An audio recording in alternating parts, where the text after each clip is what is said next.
Hello friends, என்ன பண்ண போகிறோன்னா எப்பவுமே வடை சுட்டு சுட்டு உங்களுக்கு போட்டு காமிச்சிட்டேன். உங்களுக்கும் போர் வச்சிச்சு, என்னடா இவங்க வடையை சுட்டு போடுறாங்க சேப்போன்ற மாதிரி தள்ளி விட்டீங்க. அப்படிலாம் இல்லை. இப்போ பாருங்கள், கடலப்பருப்பு வடை தான் செய்ய போகிறேன். அதுக்கு கடலப்பருப்பு அரைச்சி வச்சுருக்கேன். அதுக்கு கொஞ்சம் வெங்காயம், கருவேப்பிலை, கொத்தமல்லி, புதினா, அப்புறம் கொஞ்சமாக ஒரு சிட்டிக்கு பெருங்காயம், ஒரு சிட்டிக்கு வெறுங்காயம் சோடா போட்டிருக்கேன். தேவையான அளவு சால்ட் போட்டிருக்கேன். சரிங்களா, போட்டாச்சு.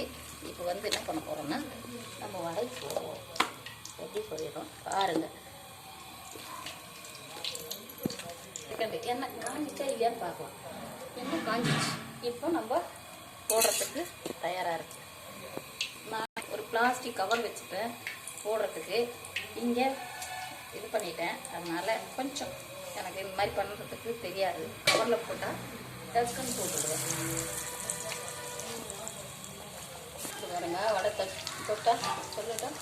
பாருங்க, தட்டி போட்டேன். திருப்பி விடுறேன். திருப்பி விட்டு இன்னும் கொஞ்சம் வேகணும். விட்டோம்னா வெந்துடும். இந்த பாருங்க, வெந்துச்சு.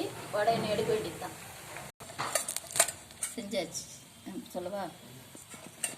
செஞ்சு பாருங்க, வடை செஞ்சாச்சு. இந்த பாருங்க, மெத்தனை சூப்பராக மொறுன்னு நல்ல வடை செஞ்சாச்சு. காலங்காத்தால பார்த்துட்டு லைக் பண்ணுங்கள், ஷேர் பண்ணுங்கள், கமெண்ட் பண்ணுங்கள், சப்ஸ்கிரைப் பண்ணுங்கள், பெல் அழுத்துங்க. எப்படி இருக்குன்னு சொல்லுங்கள் வடை.